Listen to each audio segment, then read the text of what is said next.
Currently outside right now, though, 71 out there. Ooh, so good. I'm giving a barbecue alert out there right now. Get outside this afternoon if you haven't been out today. It's so nice out there. 71 though, and that's really fueled by those south winds at 23 miles per hour. And you can see just how warm it is out there. Our record for today, it was 78, and that was set back all the way in 2000. And our average for this time of the year is actually 47 degrees. So it is so nice out there. If you got the chance this afternoon, make sure you spend a little bit of time outside. Well, thank you, Yolo. Yeah, we had some strong storms actually on Tuesday, and let's dive into a little bit more behind the science about what actually happened. Ingredients for thunderstorms really revolve around 4 different things. 1 is instability, 2 is moisture and dew points, and that is one of the key ingredients we had yesterday. Was we had some high dew points in our area. We also need lifting mechanisms, and one of the most important thing is actually wind shear, and that deals with the different levels of speed and direction of wind speeds over height. And now here's the structure of actual thunderstorm. You can see those winds at the bottom, that updraft that we see, those are part of those lifting mechanisms. And we had quite a bit of those yesterday that helped fuel some of these very severe storms. Good morning, guys, and the warm weather is not here quite yet. We've actually got some very chilly temperatures outside. 22 degrees is our temperature right now, and those winds actually out of the south are making it feel a little bit colder with a feels-like temperature of 11 degrees. High pressure is over a bunch of our area around the entire Midwest right now, and that is going to keep the rain and snow out of our area, so we will not see any of that until most likely Monday, when we could see our next chance of precipitation. Today, however, we're going to have some sunny skies. We're going to reach a high of 39, maybe hitting 40 degrees today, and those winds out of the south is actually what's going to help bump our temperatures up, and those winds are at 14 miles per hour. Tonight, though, partly cloudy skies here in Macomb. Will drop down low of 29. Our winds will stay pretty strong, but not too well, at 10 miles an hour out of the north-northwest. And here's tomorrow. Now, sunny skies. It's going to be a beautiful day out there, very mild. And that's what we're going to see as we start to head into our weekend as well. So here we go. Let's take a look. 5-day forecast here. Friday, a high of 52, as we said. And then Saturday, what a beautiful day to go out and trick or treat. A high of 60. So if you got plans for that day, make sure you do them then. Wednesday, very windy conditions. Our temperatures will drop, but then as we start to head into the next work week, 51 on Monday, 61 on Tuesday, and those temperatures are going to be very, very warm. We're even going to go above average with the middle to upper 60s here. As we take a quick look at our surface map, you can see that high pressure. It's everywhere, located on the west coast, up in the mountains there, and then all through the Midwest. And this is actually a little cool weather phenomenon we're having on today. If you can see here, for the most part of our entire map of the United States here, there is no precipitation pretty much anywhere. There's a couple spots down here in the southwestern portions of the United States, but this is something that actually only happens a couple of days out of the year. Well, it is a winter wonderland out there, but it is a very cold winter wonderland. And the cold that we've been seeing the past week, well, it's not over yet. We're tracking even colder temperatures for our weekend, temperatures so low that we might actually break a couple of records for our weekend. Along with that, we could see some more spotty snow chances through our weekend and into next week. And taking a look outside our downtown Macomb Skycam, another gorgeous and really sunny day out there, but things are set to make a drastic change. I'll have all the details after the break.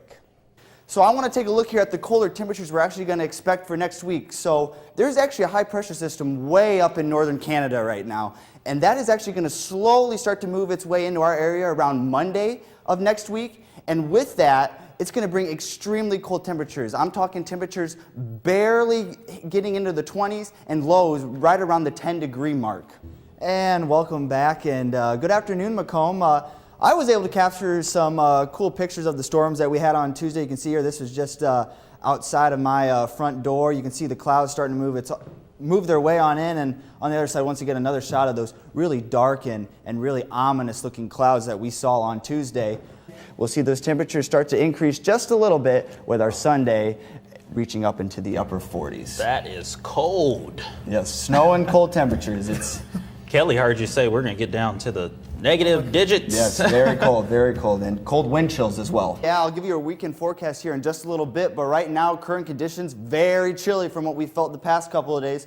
34 degrees outside right now, and those winds, 14 miles per hour out of the north, it's making temperatures feel as low as 24 degrees around our area here. So here's our surface map. Now you can see that cold front has actually started to move east a little bit, and that high pressure system is going to start to move the clouds out of our area, and we'll have clear skies for our day. So for today now, we'll have partly cloudy skies, a high of 40, and our winds are going to continue to be strong out of the north at 15 miles per hour. With many numbers associated with the coronavirus, it can be difficult to understand what they all mean. WIU has its own coronavirus dashboard, and they keep track of their numbers a certain way. It's a reflection of all cases, all positive cases that are turned into administered through the university. Joe Roselieb, WIU Executive Director of Auxiliary Services and Risk Management, said the university does not take in the positive cases from the health department because they would only receive the positive cases and not the negative ones. If we only received the positives but no negatives, it would skew the representation of that. All positive and negative cases in the county are reported to the McDonough County Health Department from all the test sites in the area. And we also get test reports for people who reside in the county but get tested outside of the county. So if we have a resident who goes to a hospital outside of McDonough County and gets a test there, that result does still come to us. Because of these differences in the dashboards, the WIU dashboard shows 189 total positive cases on the WIU campus, compared to the health department's dashboard, which shows 318 total cases on campus. Roselieb said people can continue to look at the university dashboard, but says the county dashboard paints a more complete picture. As we look at our campus, continue to look at that dashboard, but holistically look at the county dashboard. Surveillance testing will continue on the Macomb campus until November 20th. Anyone who is not selected but would like to take a test is asked to call the Butte Health Center at 309-298-1888 to set up an appointment. In Macomb, reporting for News 3, I'm Cayson Frerichs. The decision for WIU track athlete Akeem Colley to transfer from Oklahoma to Western Illinois came with the question of whether or not he was going to be able to compete this season. I knew it was going to be a 50-50 chance. Fast forward a month later, and Colley is the Summit League Indoor 800-meter champion and is headed to the NCAA Indoor Track and Field Championships this weekend. He did an awesome job of staying really committed to that and just like regardless of some uncertainty, like just being in the right headspace day in and day out, coming to practice, ready to work, knowing that if he got that chance, he was going to be ready for it. And Colley, who is Western's record holder in the 800 meters, says Coach Azuri has had a big impact on him during their short time together.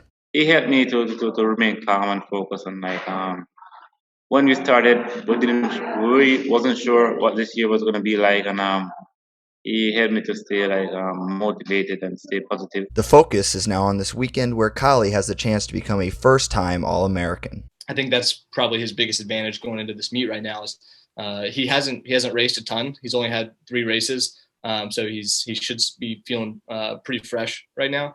And also he hasn't had any company the last 300 to 400 meters of a race yet. And a strong showing at the Indoor Championships could help bolster Colley's Olympic dreams for his home country of Jamaica this coming summer. I think I'm intrinsically motivated. I really want to accomplish something big. Everything's setting up for an exciting weekend on the track. Reporting for News 3, I'm Cayson Frerichs. As COVID-19 vaccines begin to roll out across Illinois and the country, some faculty on the WIU campus have had the opportunity to roll up their sleeves and be vaccinated. Campus populations that fell within 1A would be be entities like Butte Health Center, our nursing students that will go out and actually do clinicals at hospital locations, members of our WEAMS, Western Emergency Medical Services. Illinois is currently in Phase 1B of its vaccination plan, which includes education workers in pre-K through 12th grade. However, higher education professors and instructors are not included in this group. A survey went out from the university to all employees first, and that survey asked several questions about their age, if they qualified for age, if they had an underlying health condition, things that really could help the health department when they take a look at it to say, okay, if we take the campus population and break them off, how many people do we have within this category? Roselieb said he is optimistic about getting faculty members and students on campus vaccinated, but said a lack of vaccines being delivered to the county hasn't allowed for a faster process. We're only getting between 400 and 500 vaccines a week, which, as you can imagine, goes pretty fast. Roselieb said it is too early to tell when the student body will have the chance to get vaccinated.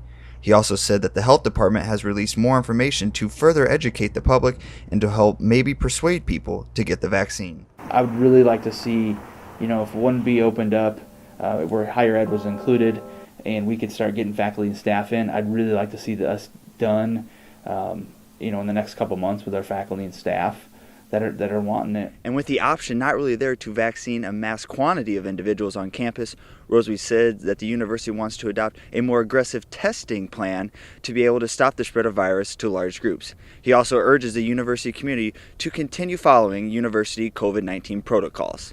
In Macomb, reporting for News 3, I'm Cayson Frerichs.